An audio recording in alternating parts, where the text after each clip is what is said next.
Ara que ja hem decidit ser-hi. Avui que ja hem afirmat viure. Conformem un present sense retorn. Hemos entendido que además del papel imprescindible de organizaciones y movimientos sociales actuantes, necesitábamos una estructura independiente, estable, que trabajara por los derechos humanos. Necesitábamos esa herramienta y la hemos creado.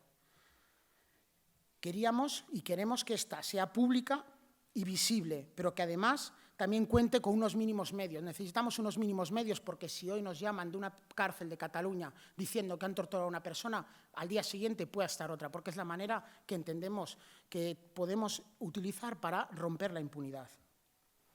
Y queremos combinar la mirada larga, ese horizonte al cual aspiramos, esa transformación radical, desde las raíces, desde ese cambio del sistema penal y todo lo que le conlleva, y en otras materias como la migración, pero también trabajar en el aquí y el ahora y celebrar cada pequeña victoria.